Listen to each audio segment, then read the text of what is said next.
How you doing, Laker fans? Jack Angelucci, your host of Facetime Friday here. This week, joined by Jon Arlet, the head women's soccer coach, Ryan Riemedio, the assistant head football coach and defensive coordinator, and Mike Wehler, the head wrestling coach here at Mercyhurst University. First off, guys, thank you for joining me for this episode of Facetime Friday. And starting off, Coach Arlet, we'll start with you. Can you just talk about how it feels to have students back on campus after they were missing for, the majority of that spring semester, just to finally get them back and start this new year?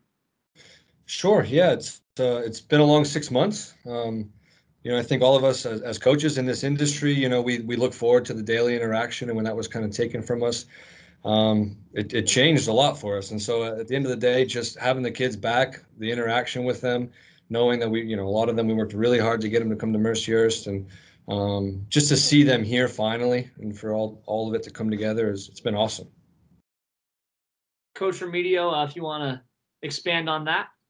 Yeah, it's been around campus kind of all summer, coming in and out, and it's good to see campus alive and kicking again. It's a different feeling when the students and the student athletes get back on campus, especially, with being a fall sport and you're used to coming in and no one's here, and they come in when everyone's here. So it's been a blessing in disguise to have everybody back on campus, coaches, players, staff, everyone across the board. And Coach Wehler, if you want to talk about the excitement to get your student athletes back on campus and just the students in general kind of to get back on campus for the beginning of this year. Yeah, just to echo both coaches. I mean, the campus was pretty empty all summer, and to have them back, I mean, flat out, I miss the guys when they're not here. And to be able to interact with them every day and not have to be through a computer screen, it's way better. Riemedio, starting this one off with you, turning to athletics specifically, now in phase 2, inching our way towards phase 3. Just talk about how it feels to be able to coach again and be back out on the field with your players, something that, took quite a hiatus for a while for all student athletes. Yeah, it's there's no better feeling to get on the field and be able to be with your guys. I actually just ran off the field. I'm sure the other coaches were doing the same thing, so I'm still got some sweat dripping down my face, and hopefully you guys can't see that. But there's no better feeling in the world, and to be able to interact, and like the coaches were saying, to coach, teach, it's just an amazing feeling to get back on the turf. I probably should have done 3 hours by myself on the turf because, my back and my feet and my legs aren't used to running around with the guys. But in due time, we'll get back to there. And Coach Wehler, anything to add on that about finally being able to get back to coaching? Yeah, it feels good. Like it's last time I did it was in March or late February, actually. It feels good to be able to see them working again. And I'm sure most athletes have been able to find creative ways to stay fit, and there hasn't been a huge drop off, but it feels good to kind of pick up where we left off, and it feels almost normal again. Coach Arlet? Yeah, sure. Just to, again, build on what Coach Ryan and Coach Mike are saying. I always say that, out on the field, that's my happy place. So when we didn't have it for so long, just to be able to, 2 weeks has been amazing. And despite all the mitigation policies, and which are appropriate, I think we'll do anything to continue to work with our kids. And that's kind of what, we're making sure our kids understand, and that we understand, is that this is way better than what we had in phase 2, phase 3. We'll take anything at this stage. Definitely. I've heard that sentiment repeated from multiple people around campus and within athletics. So I think everyone's on the same page with that, definitely. The last one here before we get to the rapid fire questions, Coach Wehler, starting with you. What kind of advice have you been giving to your guys, to help them kind of navigate the fall semester? Because like many things during this time, it's different than anything we've dealt with before. Yeah, it's certainly different. So you got to stay positive, and you have to control what you can control. There's a lot of things that change that you don't have any control over, but what you're responsible for, you have complete control over. So you just control what you can control and stay positive. Like it's it's kind of a new and interesting time, but the more positive you can be with it, the little bit easier it is to navigate. Coach Arlet, what have you and your players been talking about handling this fall semester? Sure. Yeah. Day by day, just doing our part. What it means now to be a good teammate in terms of accountability and team commitment is a little bit different. And so we're kind of upping the ante and expecting our players to make appropriate decisions. And hygiene is something we talk about, and it's something that we never coached before. We're coaching now.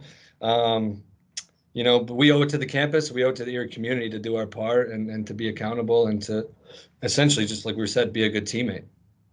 And Coach Riemedio, what has your advice been to your guys heading into this fall? Just piggybacking off of Coach Arlet and Coach Wehler, we tell our guys just take it one day at a time.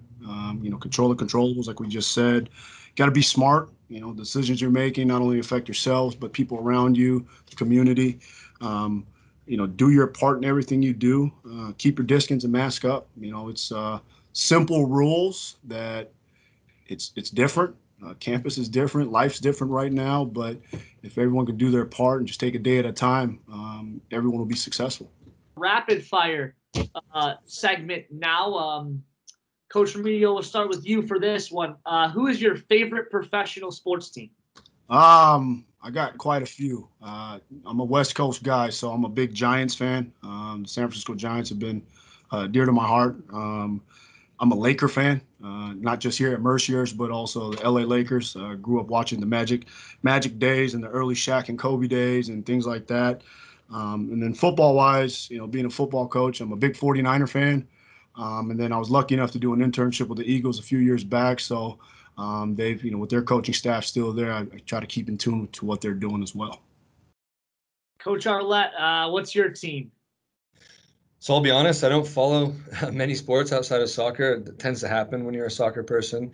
So Tottenham Hotspur of the English Premier League would be my team. And, I'm not sure many people know this, but there's an All or Nothing on Tottenham right now. And on Amazon Prime, maybe people do know it. It's fantastic. We've been watching a lot of that. So go Spurs. Yeah, definitely. I've seen a little bit of that. Very interesting stuff there. Coach Wehler, what's your professional sports team?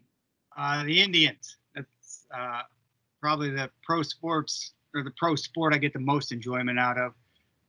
I'm a Browns fan. Better for worse. But I definitely enjoy the baseball seasons more. So definitely the Indians. All right. Heading into our next question. Coach Wehler, we'll start with you for this one. Who is your coaching role model? That's kind of a hard one.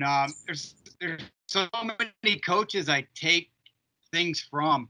The coaches I talk to the most are my peers, Pat Pecora at Pitt Johnstown and Sean Nelson from Findlay. And they're probably the ones I talk to the most. But as far as I'm pretty good. I think most coaches are at stealing things from other people that you like and watching the way they interact. I do that a lot. So there's quite a few that I do that too. My college coach, Carl Poff, when I was a bit younger, was a big mentor as well. Coach Riemedio, who would you say your biggest coaching role model is? Just like Coach Wehler, it's hard to just pinpoint one person. A lot of people have been a part of my journey as a coach. I could easily say Coach Schnetzel is one of them. My junior college coach, Coach Rasmussen, and some of the more namesake guys, you would say, being a 49ers fan and growing up, Bill Walsh, and reading his books and knowing about him and knowing people that have known him. And then two other guys that are from my same area back home, and Ron Rivera for the Washington football team, and then Herm Edwards, who's at Arizona State, were guys that were influential growing up between camps and things like that and giving back to the community. But I would say, those 3-4 guys at the end of the day were very instrumental in my coaching career. And Coach Arlet? Yeah, I've been fortunate to have a lot of positive influences and mentors. A big one is Rob Eaton. He was the head coach at Clarion when I got my first college coaching position. He's kind of the one that convinced me to be a coach in the first place. I was fully committed to being an accountant. I wanted to be a CPA. He said, "That's not you. Go coach." And he was right, and it's been my my life ever since. And obviously lately looking at the highest levels and trying to replicate what they're doing.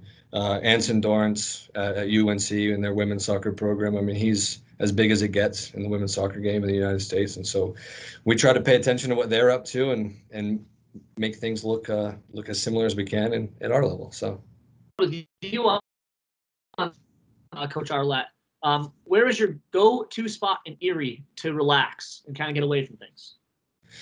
Yeah, this is an interesting one for me because I just like long road runs. If there's one thing that I like to do that honestly takes my mind off of everything because I just focus on running, it's that. I don't like to sit still, so going to the beach is great, but an hour is good. My wife likes to go for 4 to 5 hours, so long road runs would be probably my most go-to spot to relax.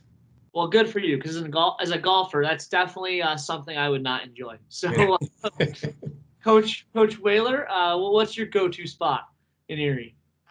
I didn't think anybody else would be on the same page here. Anywhere my running shoes go, I'm with Coach Arlet. I put the shoes on and I just take off mentally and physically on long runs. I have twin babies, so a lot of times I put them in a double stroller and we go run somewhere for an hour. Running's my therapy, I'll call it. It's what keeps me balanced. And then Coach Riemedio, where's your go-to spot? It's definitely not my running shoes, but I to be cliche, and being in Erie for 9 years now, I would say Presque Isle. Whether it be on a walk, a run, going fishing, going to the beach with my daughter or my girlfriend Morgan. That's kind of just like the other coaches. That's kind of safe spot. People think fishing is boring, but I enjoy the monument. Just sit down and even just teach my daughter how to fish. It's something that, and then just going back to the beach and just listening to the water. And I guess being a water baby growing up, you appreciate it more and more as you move further away from home. So I would say Presque Isle and everything it brings to the table. All right, last one. Coach Riemedio, we'll start with you for this final question. What is your favorite Mercyhurst memory so far? I'd have to say coaching at the Big House in Michigan. When we were able to do that and play the team down the street in Slippery Rock and play in the Big House and play in front of 15, 20,000 people and just to walk under that iconic tunnel that you see on TV all the time was a special time in my coaching career, even though it was at Mercyhurst, but still part of the program. And it was great. It was a great trip. Anytime you went on the road and to win in the Big House, I could always say that. So I would say coaching and winning at the Big House. Yeah, very cool. It must have been a really special thing to go out and do. Coach Arlet, what is your favorite Mercyhurst moment? Yeah, so I'm still fairly new here. I've been here 2.5 years, so I don't know if mine's quite a memory, but it's honestly just looking at the way the team looks now and seeing how far we've come. 2.5 years, we're in a new place, and that's really, really exciting for me. But if I had to pick a specific moment, it would probably be the big win over IUP for us at home, where we were winning 2-0, 4.5 minutes into the game, and Alyssa Otto scores a goal off the kickoff. And I didn't expect to be in that position, but I was over the moon when it was going on, and it sent us to the PSAC playoffs for the first time in a long time. So far, that's the one. But yeah, we're looking forward to making more. And Coach Wehler, to close us out, what is your favorite Mercyhurst memory? I actually have two. One, in 2009, we had our first individual NCAA champion, Josh Shields, won a national title in Houston. It was same year as my first child was born, my daughter, and her and my wife were there. It was just a pretty good moment. And then in 2015, our team finished 4th at nationals in St. Louis, and we had seven of our 10 starters out there, and it was just a really fun moment that I definitely would cherish forever. Definitely. Well, guys, thank you for coming on the show. I appreciate it. And Mercyhurst fans, make sure you're tuning into FaceTime Friday every Friday here on Hearst Athletics and in all of our social medias. Jack Angelucci signing off, and go Lakers.